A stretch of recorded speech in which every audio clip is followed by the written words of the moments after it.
கோடி மின்னல் ஓடி வந்து பாவையானது. கோடி மின்னல் ஓடி வந்து பாவையானது.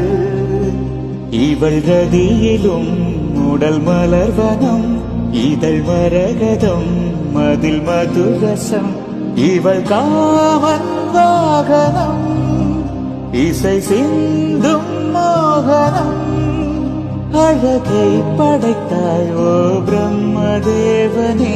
விழியிலே மணி விழியில் மௌன மொழி பேசும் வண்ணம், உந்தன் விரல் தொடும் இடங்களில் பொன்னும் மின்னும்.